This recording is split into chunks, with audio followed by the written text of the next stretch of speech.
Welcome to the Westside Investors Network, WIN, your community of investing knowledge for growth. This is the Real Estate Professionals Investing Podcast for real estate professionals by real estate professionals. This show is focused on the next step in your career, investing. Thank you for listening. And please, if you like our content, rate us on your podcast provider. Just a quick disclaimer, the views and opinions expressed in this podcast are for educational purposes only and should not be construed as an offer to buy or sell any shares or securities, make or consider any investments, or take any other action. And now, AJ and Chris Shepard. We've got an amazing guest with us today. Keith Ferrazzi is the New York Times bestselling author of Never Eat Alone, Who's Got Your Back, and Leading Without Authority. Keith will talk about adapting to the new world of work, the concept of leading without authority, and how to effectively collaborate with your team members that contribute to your success. So without further ado, let's welcome Keith Ferrazzi. Hey guys, it's Chris Shepard with your Westside Investors Network podcast. Just wanted you all to be aware there is a little bit of foul language in this podcast. So there's your disclaimer. Enjoy the show.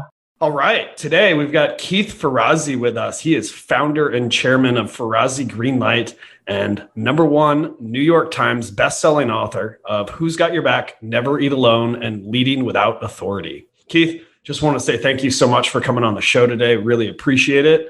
Is there anything that we missed in our introduction? No, not at all. I'm looking forward to diving into the conversation with you two. It's really exciting to have you on today. I loved your book, Never Eat Alone, and just sharing some of the experiences on developing relationships. Honestly, I want to throw some of those dinner parties that you talked about. Well, I wrote the book a long time ago. I'm hoping you've probably thrown a few in the meantime. I actually just discovered your books in the past month. And oh, fantastic. They are still very, very relevant today. And it's pretty incredible, some of your teachings and just your philosophy. I have to say, that book has been a blessing. I'm at the gym in Vietnam, and a young lady comes up to me with a tattered copy of her book, who's the gym manager there, talking about how that book helped her move out of the village she was in a rural village in Vietnam. So, no, the basic principle of Never Eat Alone was that, other individuals and our network is going to define our success.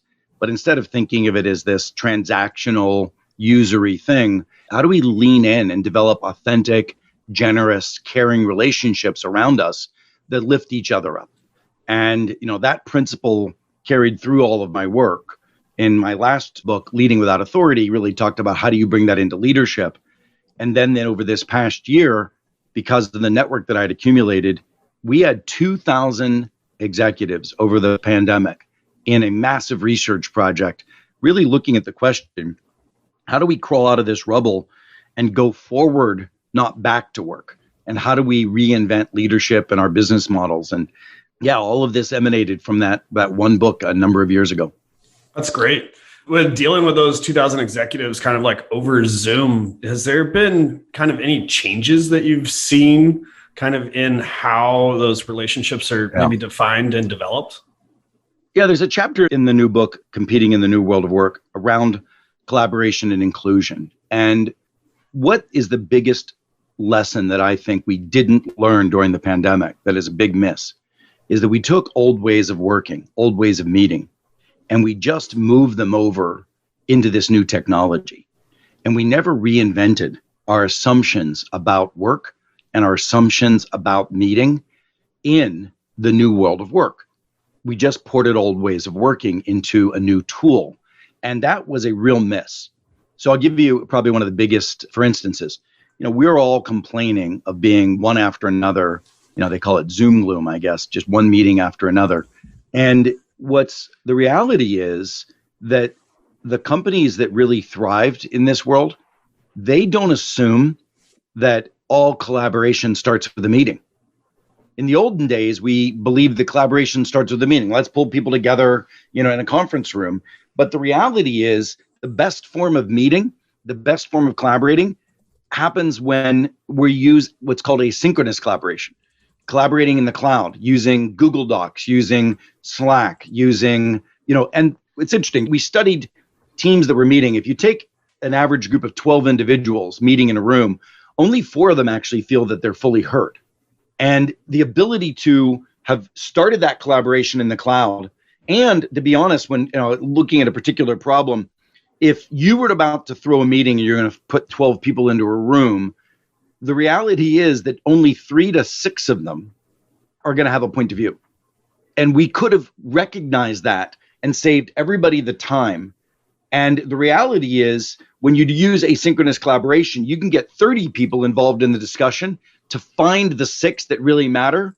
And then if there's a crunchy issue, pull them together physically to really wrestle something out. Now, that's how you use what we call in the book the collaborative stack. Asynchronous, remote, hybrid, in-person, all of those are really uniquely and important ways to work and collaborate. But we just think, oh, well, there's remote and there's physical. No. Every one of those have their own ways of being used, how to work. And if you do that effectively, you can keep a more engaged workforce. You can have greater energy. You can have more innovation. You can have more vivacious conversations. And to me, that's the big miss. The big miss is that we didn't reinvent the way we work. We just slapped on new tools to work in the old ways. And that's what this book was all about fixing. That is such a smart insight, just trying to use our old meetings. And one of the things our company kind of struggles with a little bit is just encouraging collaboration in general. Sometimes it's tough for us to get our teams to collaborate with other teams to bring the entire enterprise forward.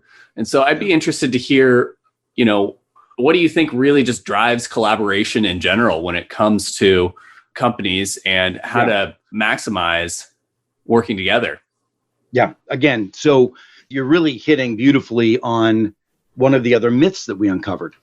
And one of the greatest myths to work today is anybody who believes, any leader particularly, who believes that their team is who reports to them. Bullshit. That has nothing to do with work.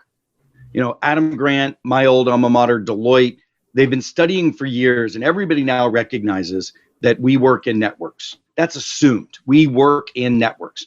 A long time ago, we used to work in silos, and it worked fine because work was much more simplistic. It was more conveyor belt. Marketing did its thing, hand off to sales, sales did its thing. But today, the interdependencies are what matters. Real wisdom, real insights, real breakthroughs is when the sales organization starts to see something, collaborates with the marketing function, reinvents a marketing asset, works with a product team, reinvents product functionality. It's like all of this is interdependent and for us to be effective.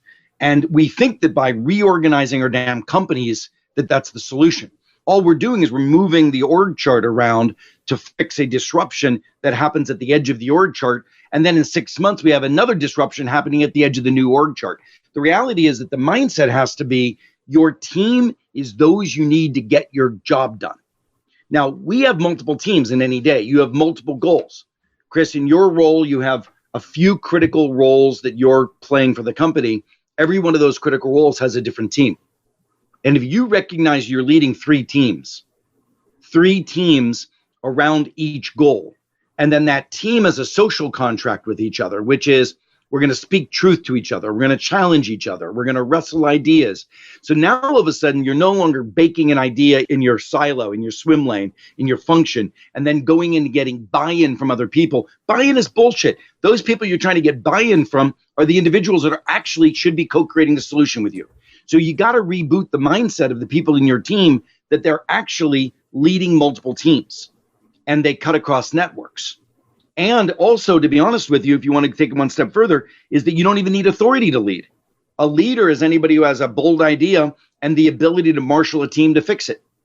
And that's what we saw repeatedly and what we documented in the new book, Competing in the New World of Work, was that we wanted to make sure that individuals who, during the pandemic, if somebody had a powerful idea that was going to solve a problem, nobody worried where it came from.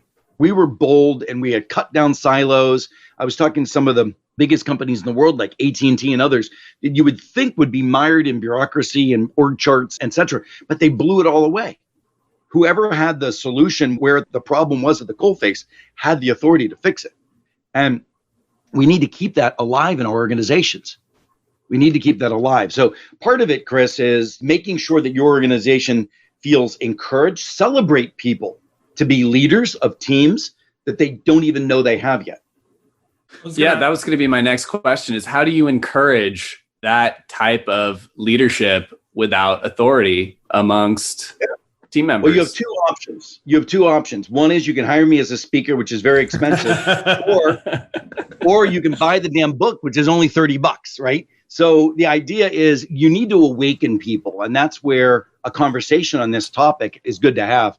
One of the things we encourage teams to do is to actually reflect on what I'm just talking about. Why don't you call a meeting with your teams and say, listen, when we were at the peak of the pandemic, what are some of the things we're proud of that we did that we want to hold on to and not let go of?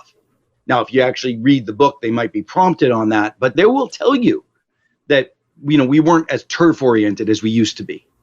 They will tell you that we were more agile and adaptable than we ever have been, right? We will all say that. And then once they diagnose what they saw, right, this is one of the great things that I find as a coach, and I coach teams, is that when a team discovers something for themselves, it's much more likely to land. It's true of any of us as individuals if we do our own discovery. So sometimes just holding space for a team to ask these questions, like, what is it that we want to change in our form of leadership and not go back to old ways of working? And you'll be surprised what your team will come up with themselves. Now, like I said, that's what we did. We had 2,000 executives, 300 companies in this study, and nobody was doing it all well, but everybody was doing something exceptional. And so we were, whether it was a small practice on how a team became more resilient, a small practice on how a team was more candid, a small practice on how a team rethought its business model, right? All of those things we brought together in this aggregated single best practice study that I'm so proud that Harvard picked as its top book coming out of the pandemic. Yeah, that's really exciting. I like that. Go ahead, AJ. I like that, giving time or patience for that team to really kind of come up with and reflect on like, well, what was good? I've definitely letting it sit with them, and something that they come up with is, like you said, just much more likely to stick. And AJ, I'll give you one other tool to use, Chris. When I wrote the book, I know that this is a multi-generational world we live in today. Not everybody reads the way they used to. Even I don't get a chance to read as much as I'd like to read. So I created a video series around the book. My partner and I wrote the book with me, and that's free. I just want a multimedia approach. So when people buy the book now, particularly, I don't know when we're going to air our conversation, but the book actually comes out, in a week. Awesome. When people buy the book, yeah. I mean, it may be already out by the time people see this, but when people buy the book in February, they get the free video course. Okay. And they go to, radicallyadapt.com, radicallyadapt.com. If you could put that in the show notes, that'd be super. Yeah, we will. That's where people find the free video. And every chapter, we have a video around it so that it allows you to work through these chapters with your teams, because that's the idea. So, how do we be more inclusive? Watch the 10-minute video and let's have a conversation about it. How do we be more agile? Watch the video. How do we have more foresight, looking around corners? How do we think about reinventing our business model? It's not too late. How do we think about purpose and leaning on purpose during these struggling times? So every chapter has an 8 to 10 minute video, which you can throw to your team and then have a conversation about it. Yeah, I really like that hands-on approach too. And that way it gives some talking points and really go through. I find a lot of books that are kind of have that kind of interactive piece really makes it stick. Well, I think it's the new age. Yeah. It's the new age. I mean, I've always been a very practical writer. Chris, you mentioned my book, Never Eat Alone. People loved my book because it was like eating popcorn, all these little practices. How do you throw a dinner party and all the specific, focuses around it, et cetera. I've always tried to carry that through my work and make sure that everybody had and that's what I actually do. Our research institute researches what we call high return practices. I'll give you this idea of using a breakout room. So, a lot of us have report outs in our meetings. You have a meeting and you do a report out of somebody's work. And then usually there'd be a little chatter between the leader and the person who did the report out. Maybe one person chimes in, you go on to the next person. That is the biggest waste of valuable people's time in real estate I can imagine. So what we do is we have a thing called bulletproofing at the end of it, where somebody gives a report out snap your fingers, everybody goes to breakout rooms, a Google Doc is opened or a SharePoint document is opened. Everybody writes, what risk is this person not seeing? What innovation is this person missing? Is there any offer of support or help? Write that shit down in the breakout room of 2 people, right? Come back, hand that stuff off to the person who just gave the report out. Now they've got double barrel feedback from everybody.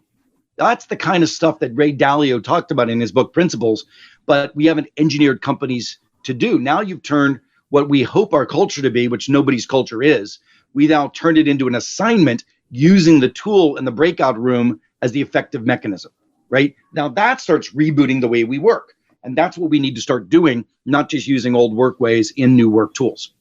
Well, and that sounds like it really doesn't allow that kind of like fly on the wall person. Like everyone's got to kind of contribute. You get those breakout rooms small enough and right. Everyone's given their perspective and feedback and maybe even a little criticism. So, yep, exactly. Listen, little criticism is critical, as you know. Yeah. I mean, that's so critical that we hear from our teams what they're thinking. And we just don't, unfortunately. So I kind of want to touch back a little bit, but like on the use of authority and kind of like that team leader, like I guess from what you've seen with teams, like what characteristics do you see in a person that they kind of step up to be that team leader? Or what can we do as leaders to really kind of promote those people to step up and take charge? So one of the things that was interesting, I was in a team, coaching a team during the pandemic, and the leader was upset with the team because their score, we do a diagnostic test on the team. One of the questions was, can we speak up and challenge each other in the room when it's risky to do so? And this team was like at a 2 on a scale of 0 to 5. Wow. And the leader was like, and by the way, the average team is 2.4. So this is a problem, a big problem we see in teams all the time. And the leader is bitching at the team. I told you guys, I want to hear from you. I want you to speak up. This is what's going on here. And I said to the, I'm going to call him Jay. I'm like, Jay, you don't understand, dude. Stop yelling at your team. That's your number. If that number doesn't go to 4, it's your fault. You're not creating a psychologically safe environment. So I just asked him, and I said this in front of the room. I said, what would you do differently to get a 4? Right? And he said, well, you're right. I maybe ask more questions. Maybe I would use breakout rooms more. You know, he started realizing as a leader what he would do.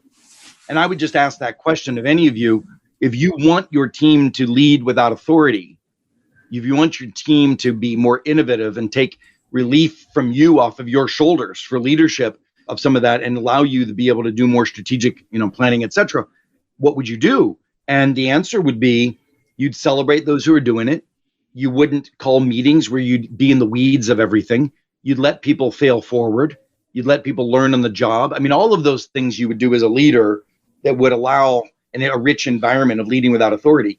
You'd probably identify somebody in your team that's doing it well and is naturally ordained to do it that way and celebrate those activities, right? Celebration is one of the greatest reinforcers of a certain type of behavior. So, Keith, what are some of the characteristics that you see in kind of uncovered talent of these unspoken leaders who are leading without authority? Certainly, this is something that we looked at in the book, which is, what is the hiring profile look like for the employee of the future, right? And the leader of the future. And I do believe that, we have allowed people to survive and even thrive in organizations who have very little entrepreneurial capability. And we have celebrated individuals for saluting the flag and doing the job, right? And I feel that, and also there's been a lot of complaints at the early stage of the pandemic and prior to, around this millennial population that's demanding so much, et cetera, we keep hearing about. The reality is that I do believe that in the future, a more resilient individual is going to emerge. Individuals who, the gig worker is going to thrive. The individual who can show up and plug into a team and thrive, whether they have worked for that company for a long period of time or not. And leaders are going to have to recognize that relationships, which used to be created over a long period of time of working together, trust, now has to be something that we accelerate as a purposeful, fast action. So you get a group of individuals together to do a project. I'm here in Los Angeles today, and the entertainment business knows how to do this.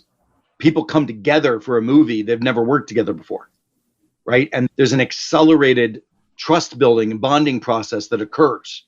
And some directors and producers do it very purposefully, where they sink in and get to know each other, and they have shared storytelling and those kind of things. We're going to have to do the same thing, where it's not just about outside workers like gig workers who come in, but actually people who are inside of companies who are working in one part of the organization coming over to work with you. You've got to learn how to accelerate the trust. And trust is built by a combination of proven delivery capability, but also relationship capability. And we've got to leave time. One of the things I do with meetings is when teams are forming, I have them do something called a personal professional check-in, where everybody goes around and they get a good 5 minutes. And maybe it's its own meeting, just curated for this. They get their own time to share what's going on in your life personally and professionally. Where are you struggling?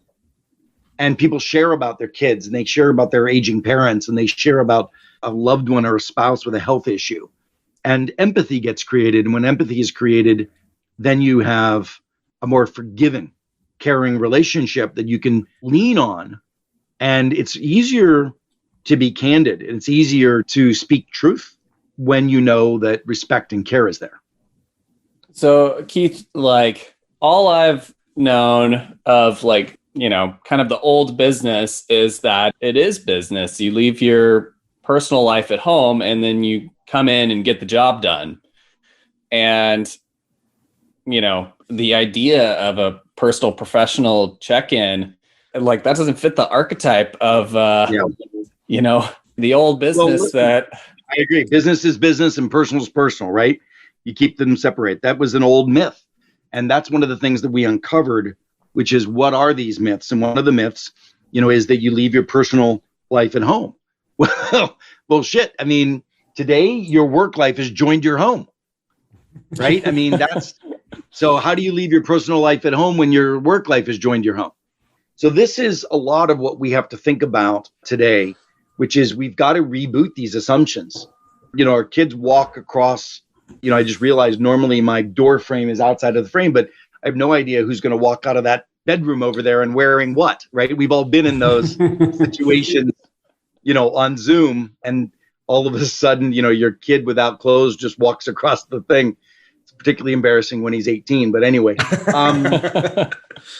So, we've all got to start no realizing. one else follows him. Yeah, great.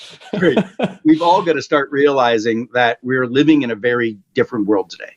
And we've all got to start adapting. And that's what I tried to do. I was like, there are going to be organizations, they're going to get through this pandemic and go, phew, I'm so happy, let's go back to work. And that was the biggest sadness for me. And I just wanted to make sure that every one of your listeners had a chance to learn from each other and truly use this time as a reinvention. And it's not just a reinvention for the company, it's a reinvention for each of us. What's important to each of us, how we want to live our lives. I've made some shifts in my own assumptions of what was important to me and how I wanted to live my life. What is enough? Travel, right? I mean, I used to be on a plane giving speaking engagements, coaching teams all the time. I like it here. I fell in love during the pandemic. Thank God for swipe right, swipe left. I actually, utilized dating apps, and I'm in a wonderful, wonderful new relationship. I don't want to go back to the old ways of working. I feel even panicked at times that I'm not effectively leveraging, and I've been studying how to leverage this time to reboot our lives and our leadership and our organizations. And I still worry that I'm going to not fully take advantage of that, even myself.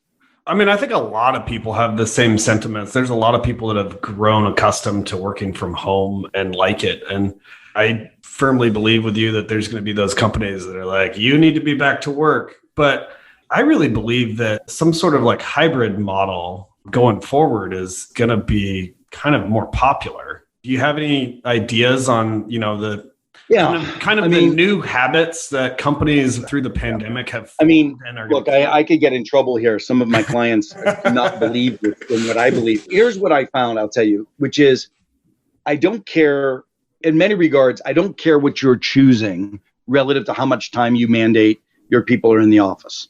That's a personal choice. And it's interesting. Many of these personal choices are not driven by anything other than the natural proclivity of your executive. It's like what the CEO feels is right.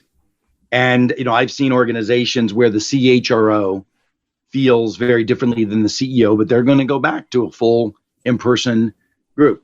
But what I do know is that whether you're fully in person or whether you want to be mostly fully remote or whether you're a hybrid, which I think is going to be the natural course, you need to think about the way you work differently. As I said, number one, teams have nothing to do with org charts. You're now working in networks. Number two, you start your collaboration of that network, that loose network, broad and bold using a synchronous collaboration.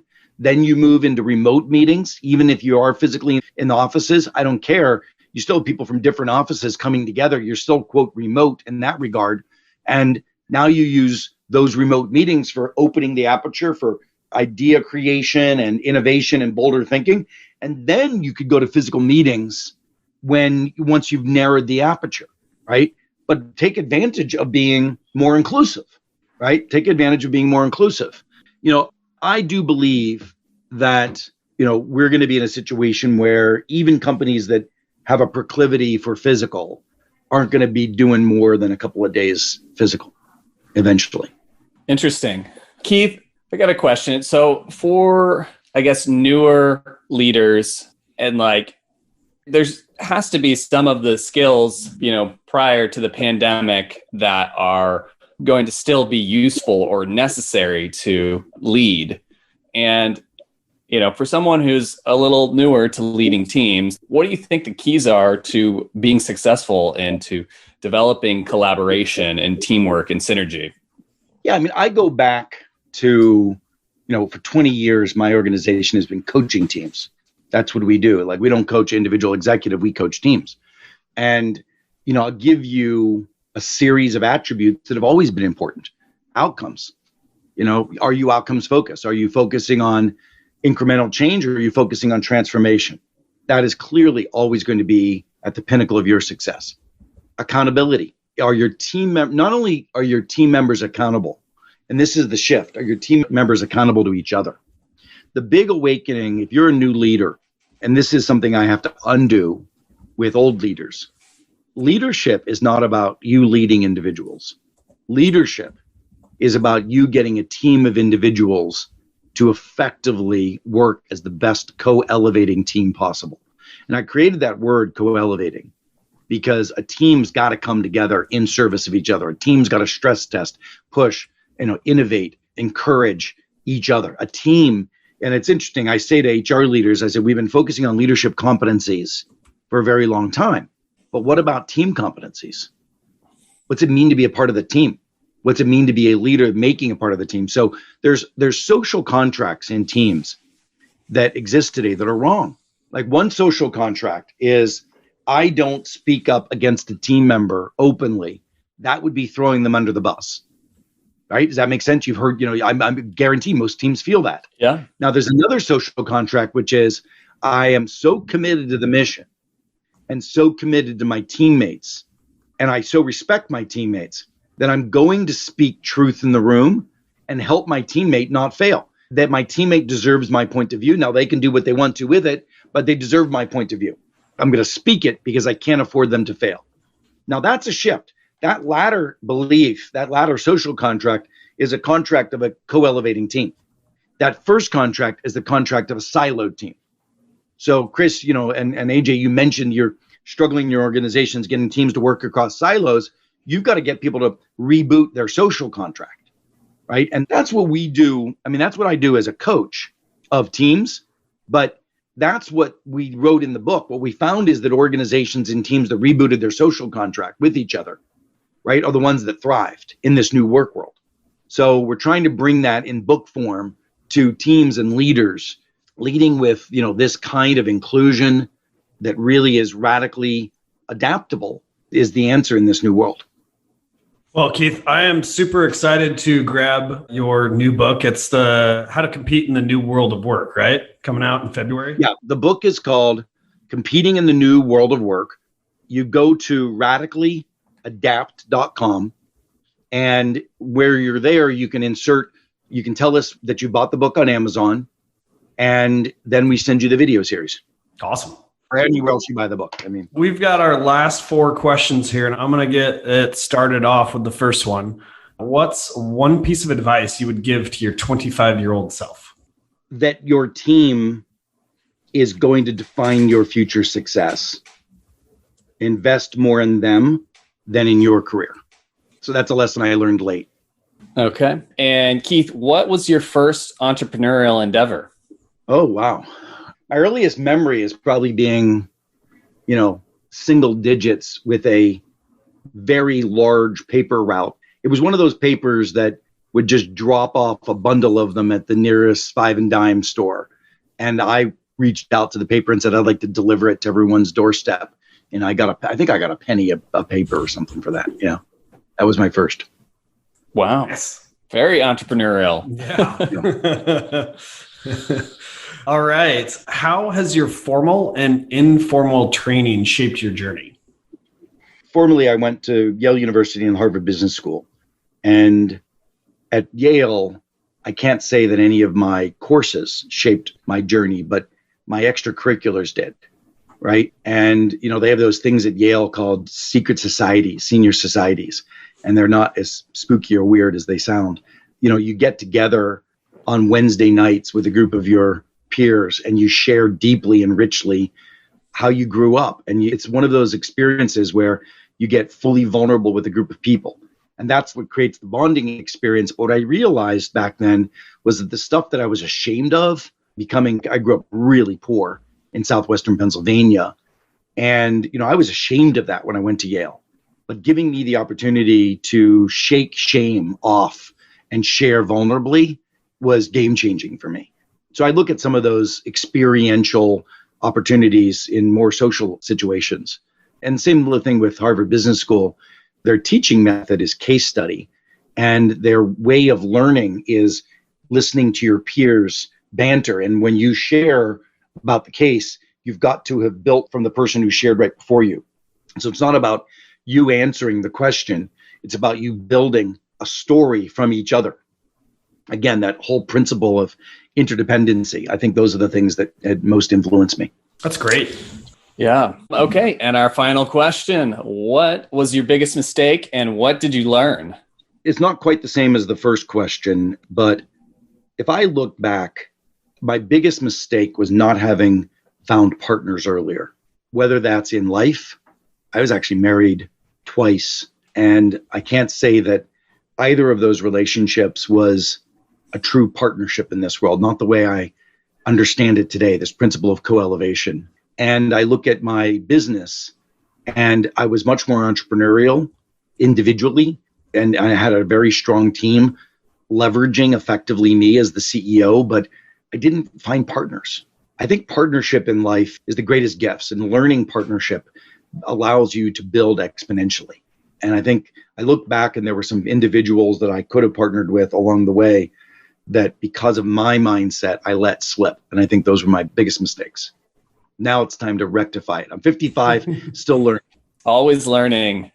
Yeah. Can I ask, so finding partners in real estate and our audience, finding partners is probably one of the best possible things you can do, but it's also one of the most difficult and scary situations. Yeah. What do you think about, growing with a partner and just avoiding the pitfalls of maybe getting into I'll tell you this. Here's what stops great partnerships. It's when each of us are batshit crazy. So it's like, by the way, I've met a lot of people in real estate. There's a lot of batshit crazy people in your industry. And the reality is that I didn't find partnerships because I wasn't the best person I needed to be. And, if I go back to that 25-year-old self, I wasn't ready. I was an insecure kid that was still trying to prove something to outgrow my shame and my insecurity. And I had something to prove. And all of that made me unpartnerable. So it's not like, it's like the people that I chose to be with were at a level that I could accept. And I wasn't ready to invite extraordinary into my life as a true partner. And that has to do with your own personal journey. It's not about choosing the other individual. So if you have consistently been disappointed by partners, there's one thing that's true to all of those partnerships, and that's you. It's you. Right? And so, what does that for me? I wish I could have done it earlier, because I really have matured and grown later in life. I'm not proud of, it's not that I'm not proud of, I shouldn't say that, I don't want to beat myself up, but, with deep exploration of spirituality, meditation, therapy, coaching, everything that I could bring into my life that would take me higher. I always say anything that'll ground me more or take me higher, I'm game. Deepak Chopra, I got to be a friend of Deepak early on. Tony Robbins, I speak at his conferences because I've been followers of these individuals with wisdom, insight seminars. There's all of these things that fundamentally pick at us as individuals to expose us to grow, right? These days, there's a big, focus on psychedelic medicine, and it's legal now. And you might have partied with mushrooms when you were in college, but these things rewire the brain. And me going to Costa Rica and sitting and doing an ayahuasca ceremony and drinking this stuff and going into a psychedelic trance of re-engineering some of the insecurities and reliving some of the trauma of my youth. I'll do anything, and I've done it. And it's allowed me to grow to the point where I could find the love of my life, which I've done. It's allowed me to grow where I can entertain a partner where I've never been able to do that before. So I think the answer to your question is, you look inside, and that's where you find your capacity to be a partner. And you will smell the right person when you're ready. The problem is I picked the right person for me, and I wasn't ready, right? I feel badly for, we find individuals to feed our codependence, our insecurity, and then we end up disappointing ourselves, and we end up reinforcing our old bad belief systems and see, that's the way people are. Well, bullshit, we need to grow and elevate and find that partnership. Wow. Well, what amazing words of wisdom, Keith. This has been awesome. Yeah. Thank you so much for coming on. I'm super excited for your new book and really appreciate all that you've done. I've got a lot more reading to do. Yeah. Good. Good. All right. See you guys. Have a lovely day. Thank you. Take care. Awesome. Bye. Thanks so much, Keith. Thank you for listening to this episode of the Real Estate Professionals Investing Podcast on Win, your community of investing knowledge for growth. We hope that this episode has increased your knowledge and added value to your path to freedom. If you would, please take a second to rate us so that we can get more great investors to interview. If you or someone that you know wants to be on, please visit westsideinvestors.com and fill out our form to be on the show. Thank you again and enjoy your day.